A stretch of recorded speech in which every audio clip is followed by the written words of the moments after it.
खाइएगा नहीं क्लास में, सिर्फ लाइएगा। चलिए, पहली न्यूज़ जो आपकी है वो ये तो आगे खुद ही बढ़ गई। रुकिए हम पीछे कर दें पहले बच्चों, फिर पढ़ाएं आपको। अरे आओ भाई। हाँ, पहली न्यूज़ जो है वो बेटा आई है किससे? रशिया यूक्रेन वॉर से रिलेटेड। पहला इशू क्या है समझिए, रशिया यूक्रेन वॉर को अप्रॉक्स 1.5 साल से ऊपर हो चुके हैं, 2 साल बीतने वाले हैं समझ लीजिए, और अभी तक वॉर नहीं खत्म हुई। अच्छा, वॉर में सबसे ज़्यादा प्रॉब्लम पता है किससे होती है? किस जोन को सबसे ज़्यादा दिक्कत हो रही है? उस जोन को सबसे ज़्यादा दिक्कत हो रही है जो है वहाँ की जनरल स्ट्राटा या आम जनता। आम जनता पूरी तरह बर्बाद हो चुकी है, उनके व्यापार वाणिज्य बंद हो चुके हैं, बेरोजगार हो चुके हैं। जो सबसे ज़्यादा संपन्न देश था Ukraine, Ukraine was a country of engineers and doctors, आज उस कंट्री का नामो निशान मिट चुका है। वॉरसम सिचुएशन के चक्कर में वहाँ लोग भी मारे जा रहे हैं।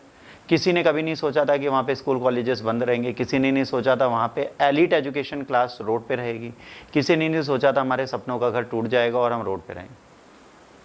बैंकिंग सर्विसेज ठप हैं, हॉस्पिटल फैसिलिटीज़ ठप हैं, बड़े बड़े मॉल्स थे सब बंद है। तो कहीं ना कहीं इस वॉर ने 2 साल में बहुत कुछ बदल दिया उस छोटी सी कंट्री के लिए। एक टूरिस्ट का फेवरेट डेस्टिनेशन हुआ करता था कभी, ठीक है। आपने एक पिक्चर देखी होगी साउथ इंडिया की जो आई थी RRR और RRR, वो और एक और कोई पिक्चर आई थी, है ना। 2-3 पिक्चरों की शूटिंग वहीं लास्ट वही शूटिंग है जो साउथ इंडियंस की हुई थी। उसके बाद से वो यूक्रेन में कोई टूर एंड टूरिज्म नहीं जा रहा। तो कहीं ना कहीं कुछ ना कुछ ऐसा है जो प्रॉब्लमेटिक था उस कंट्री के लिए। अब बात आती है भाई, रशिया को ऐसा क्या लगा कि उसे यूक्रेन को कैप्चर करना चाहिए। यहाँ पे बात ये नहीं आती यूक्रेन उन्होंने उठाया, बात आती है क्यों उठाया। क्योंकि यूक्रेन जो था वो रशिया का साथ देने की जगह यूरोपियन यूनियन की तरफ ज़्यादा अट्रैक्ट हो रहा था, अमेरिका और यूरोप की तरफ ज़्यादा भाग रहा था, और वो चाहता था हमें नाटो की सदस्यता मिल जाए। अच्छा, नाटो की सदस्यता मिलने से क्या होता? अगर सदस्यता मिल जाती तो उस पर अटैक नाटो कंट्रीज़ पे अटैक माना जाता, तो इसको सपोर्ट मिल जाता। क्रीमिया एक कंट्री थी, उसको इससे पहले रशिया कैप्चर कर ही चुका था। तो यूक्रेन को भी कहीं ना कहीं एक डर था कि हो सकता है आने वाले टाइम पे फिर से हम USSR का पार्ट बन जाए। बुल्गारिया भी अभी ऐसी कंट्री है जो कभी USSR का पार्ट थी, वो भी जा सकती है। तो इन सारी कंट्रीज़ को एक फोबिकनेस थी कि भाई शायद ये हमें कैप्चर कर लेंगे। जब ये नाटो की तरफ ओपनली जाने लगे तो रशिया ने कई बार समझाया कि भाई देखो, पड़ोसी हो, शांत बैठो, उन कंट्रीज़ की तरफ मत आओ जिससे हमारी नहीं पड़ती। उन्होंने कहा तुमसे क्या मतलब है। अच्छा, यूरोपियन कंट्रीज़ ने उनको समझाया कि भाई कूदो, तुम टेंशन ना लो, ये चने का झाड़ नहीं है, पीपल का पेड़ है, तुम ऊपर चढ़े रहो, तुम गिरोगे नहीं। जेलेंस्की भाई साहब क्या थे? He was a joker in real. वो वहाँ पर एक कार्टून था। क्या कार्टून था? जेलेंस्की भाई साहब अपनी कंट्री में फेमस कब हुए थे? वो एक कॉमेडियन थे, तो वो यूक्रेन में फेमस हुए थे जब वो पूरे कपड़े उतार के निर्वस्त्र होकर टीवी शो करने आए थे। वहाँ का राष्ट्रपति पहले ही नंगा था, अब वो देश को नंगा नहीं करेगा तो क्या करेगा। तो कभी ना कभी बुद्धिमत्ता बहुत काउंट करते हैं। बिल्कुल कह रहा हूँ ये लीडर बुरे नहीं है आज की डेट में, बट जो इनकी एक वो बनी हुई है उसको क्या बोलते हैं, विदूषक, जोकर। ये जो एक उनकी वो बनी हुई है रूपरेखा, वो कोई नहीं खत्म कर सकता। और सबसे बड़ी बात है, जो व्यक्ति कान का कच्चा होता है वो जीवन बर्बाद कर लेता है। इनकी सबसे बड़ी प्रॉब्लम है दूसरे के दिखावे में जीवन नहीं चलता। इन्होंने गलती क्या की, हाँ तुम खड़े हो खड़े हो खड़े हो, हम तुम्हें बचा लेंगे। होता है ना, मान लीजिए विश्व कहें भैया मैं जा रहा हूँ लड़ने, हाँ बेटा चलो, पीछे 5 लोग चल रहे हैं, ये गए खड़े हो गए, भाकिया गया, चल मार तू, मेरे पीछे बहुत खड़े, पीछे देखा कोई नहीं था, 4 कुत्ते बस पूछ हिला रहे थे जो इन्हें बिस्किट खिलाते थे इन्हें। अब दिक्कत आ गई। तो याद रखिए, जीवन में साथ देना और बोलने में अंतर है। अच्छा, ऐसा नहीं है कि यूक्रेन का साथ देने की कोशिश नहीं की अमेरिका ने। अमेरिका ने कहा तो मेरे क्राफ्ट ले लो, कह रहे अच्छा दे दो, दे दिए फाइटर F-16, कह रहे भैया उड़ेंगे कैसे। देखो, इंडिया ने जो एक चीज़ यूक्रेन से सीखी वो क्या सीखी, रशिया पे डिपेंडेंसी के साथ हम अपनी फाइटर जेट की फ्लीट नहीं चला सकते। तो उन्होंने क्या किया, यूएस के भी प्लेन सीखने स्टार्ट कर दिए, उन्होंने फ्रांस से भी प्लेन रफेल लेना स्टार्ट कर दिया, उन्होंने अपनी अलग अलग फ्लीट बना दी। यूक्रेन की गलती की थी, यूक्रेन MiG-29 तक के क्राफ्ट्स लेके बैठा था। हमारी कंट्री में MiG-29 तक के क्राफ्ट्स हैं, 21 से 29 तक हम भी ले चुके। अब यूएस ने अपने प्लेन तो दे दिए F-16, वहाँ पे कोई ट्रेंड पर्सन ही नहीं है जो चला दे। जैसे सेवरले की गाड़ी आती है, ठीक है, सेवरले की गाड़ी की प्रॉब्लम क्या है, जहां हमारे इंडिकेटर होते हैं यूएस में वहां वाइपर है। कभी आप सेवरलेट की गाड़ी चलाओगे तो सेवरले में इधर हमारे में वाइपर होता है, उनके इधर है। तो जैसे हम लोग कभी वो ले लेते थे तो हम इंडिकेटर की जगह वाइपर ही चला देते थे, शीशा साफ होने लगता था, इंडिकेटर ही गाड़ी मुड़ जाती थी। तो अब प्लेन के साथ भी ये हो सकता है, जहाँ रिवर्स गियर हो वहाँ पे गियर है ना, वहाँ से मिसाइल छूट जाए रनवे पे। तो भाई पहले आपको उस मशीन को समझना है और आपको आता मिग चलाना है। फिर उन्होंने पोलैंड जैसी कंट्री से कहा कि आप अपने मिग दे दीजिए यूक्रेन को, हम आपको अपने फाइटर जेट देते हैं, ट्रेनर देते हैं। अच्छा, जेलेंस्की ने क्या कहा यूएसए से कि भाई आप हमें फाइटर जेट दीजिए, साथ में अपने पायलट भी दे दीजिए। अमेरिका ने कहा अगर मैं यूएस पायलट भेज दूंगा तो it will be the war with US and Russia.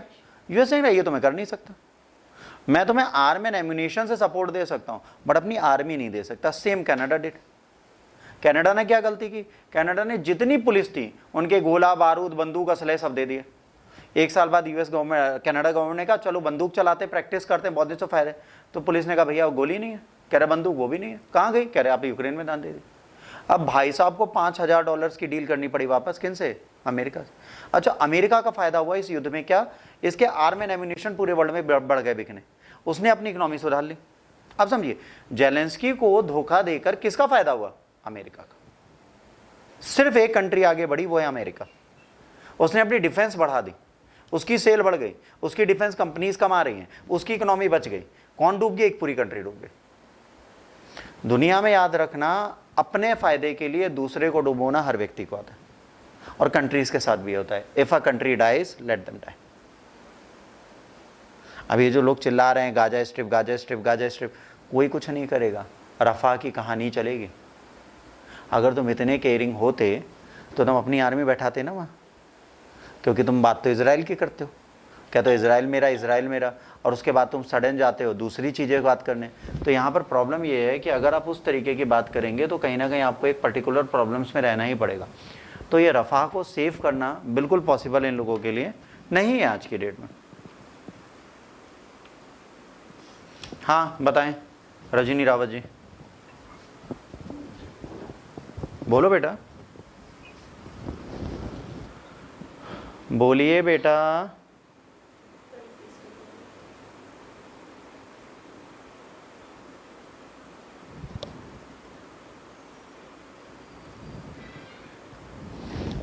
समझ रहे हैं? तो यहाँ पर बात सिंपल सी आती है कि यहाँ पर चीज़ें हम कैसे कंट्रोल करेंगे, कैसे रेगुलेट करेंगे।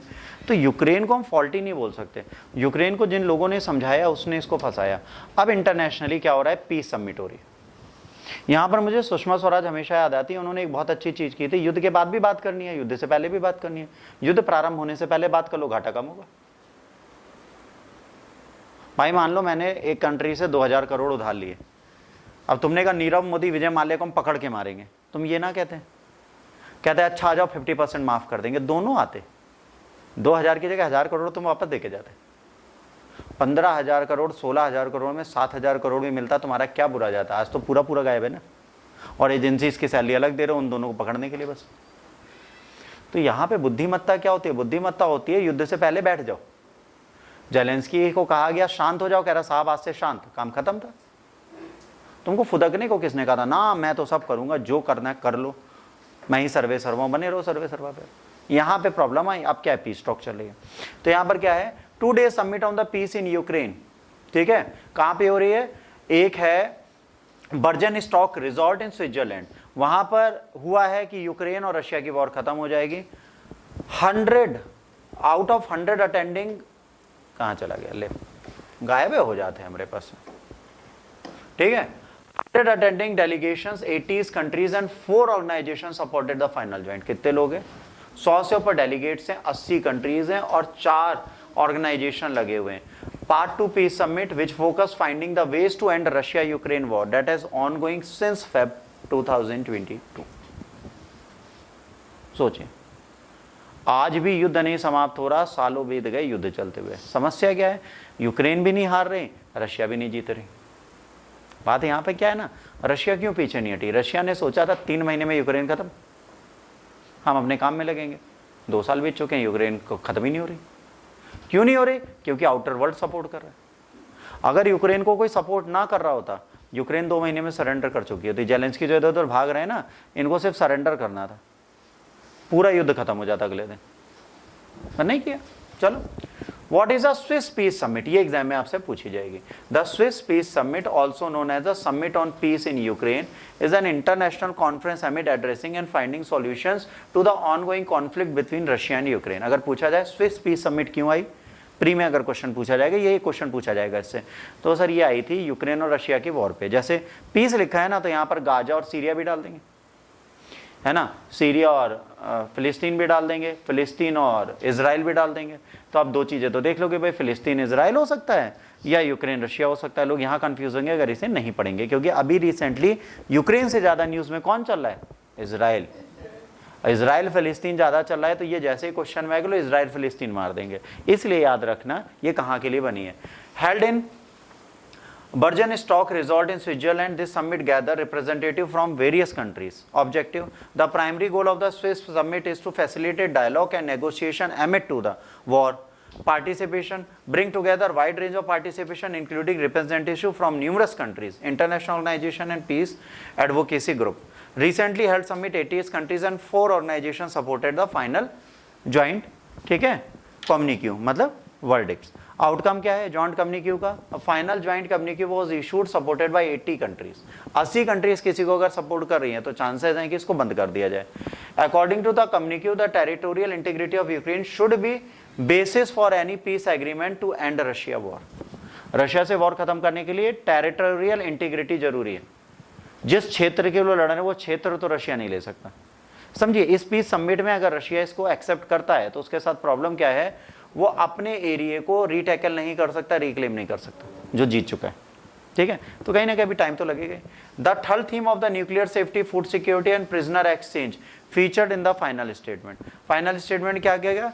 Any threat and the use of nuclear weapon in the context to ongoing war against the Ukraine is inadmissible. इन्होंने कहा है आप यूक्रेन वॉर में कभी भी न्यूक्लियर वेपन नहीं चला सकते, क्योंकि यूक्रेन पीसफुल कंट्री है, उसने न्यूक्लियर वेपन अपने डिसबैंड कर दिए थे, डिसआर्म कर लिए थे। Food security must not be weaponised at any way. जाहिर सी बात है, फूड सिक्योरिटी से युद्ध तो तुरंत जीत जाओगे ना। हमारा इतिहास गवाह है कि मध्यकालीन भारत में जब मुगलों ने युद्ध जीता, कब जीता? जब राजपूतों के किलेबंदी कर दी और उनके घर का राशन खत्म हो गया।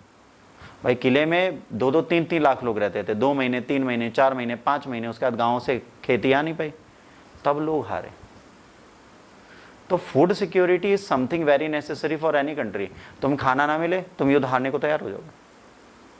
तो इन्होंने कहा ये नहीं कर सकते आप। तीसरा, Ukraine agriculture product should be securely and freely provided to the interested third countries. इन्होंने कहा यूक्रेन को जो एग्रीकल्चर प्रोडक्ट्स हैं वो जो बंदा चाहे वो खरीद सकता है, इसको आप रोक नहीं सकते। भाई उनके पास फॉरेन फंड नहीं आएगा तो काम कैसे चलाएंगे, ठीक है। IQ, the territorial integrity of the Ukraine should be basis for any peace agreement to end Russian war. Important theme क्या है? ये हो चुका है यहाँ तक, यहाँ पे आते हैं। All prisoner of the war must be released by the complete exchange. अब ये complete exchange कैसे होगा? All deported unlawful displacement Ukraine children and all other Ukraine civilian who were unlawfully detained must be returned to Ukraine. Unlawfully detained मतलब जब आपने युद्ध किया, जो सिविलियन मिले उन्हें भी जेल में डाल दिया, अपने पास रख लिया, जिसमें बच्चे भी हैं, महिलाएं भी हैं, ठीक है। तो उन सबको सेफली आपको वापस घर लाना है। इसके बाद commitment for piece, participant express the strong commitment और एंडिंग द वॉर, ठीक है। और इन्होंने कहा भाई डायलॉग और डिप्लोमेटिक एफर्ट्स लगाओ ताकि ये कॉन्फ्लिक्ट खत्म हो जाए। Humanitarian aid, summit underscored the importance of providing humanitarian aid to those affected by the conflict including displaced persons and civilians in the war torn areas. इन्होंने कहा जो युद्ध का एरिया है इसमें जितने भी बच्चे हैं, जितने भी लोग कॉन्फ्लिक्ट में डिस्प्लेस हुए हैं, उन सब के बारे में असिस्टेंस चाहिए। और क्या चाहिए? फाइनेंशियल एड चाहिए। भाई मान लो आपका घर टूट गया युद्ध में, तो उसको कौन बनवाएगा? सरकार। सरकार कब बनवाएगी? जब उसके पास पैसा होगा। उसके पास पैसा कब आएगा? जब अंतर्राष्ट्रीय संस्थान उसको पैसे देंगे। यदि अंतर्राष्ट्रीय संस्थान उसको मदद नहीं दे सकती तो वो पूरी तरह बर्बाद, ठीक। International corporation summit facilitate international corporation solidarity with countries organisation pledging to work together to promote peace and stability in the region. इन्होंने कहा बार युद्ध खत्म हो तो पीस और स्टेबिलिटी के लिए सारे ऑर्गेनाइजेशन और वो 80 कंट्री सपोर्ट करेंगे। हम कह रहे हैं हर एक कंट्री 1-1 हज़ार या 1-1 लाख करोड़ दे दें, बस यूक्रेन दोबारा खड़ा हो जाएगा। हम तो यूएस को कहते हैं आपने एक पार्क में स्टेडियम बनाया और स्टेडियम फिर से तोड़ दिया, उतना पैसा उन गरीबों को दे देते। अब बेवकूफ है। इंडिया स्टैंड क्या है? अब ये हमारे रिलेटेड है। India had joined the summit to explore the way forward and negotiated settlement to very complex. India was represented by the secretary west and the ministry of external affairs. Ukraine president Zelensky has asked Prime Minister Narendra Modi to attend the summit. However, India, which has a strategic tie with Moscow, a strong dependence on the Russia for defense supply, decided to send secretary level official to the summit. Important क्या है, नरेंद्र मोदी नहीं गए क्योंकि Moscow से relation अच्छे हैं, तो उन्होंने सेक्रेटरी लेवल ऑफिसर को भेजा। समिट में इंडिया गया है। इंडिया कह रहा है मीडिएशन करने को मैं हमेशा तैयार हूं, मैं रशिया से बात कर लूंगा, तुमसे भी कर लूंगा, तुम हाँ तो बोलो। अगर वो कह रहे हैं तुम चलो तो मेरे पीछे छुप के चलो, तुमको अरेस्ट नहीं होने दूंगा, पर टेबल पे बात तो करोगे। जेलेंस्की मिलने नहीं जाना चाहते रशिया, वो कह रहे हैं बाहर मिल लो मुझसे जितनी बार मिलना है, तुम्हारे घर नहीं आऊंगा।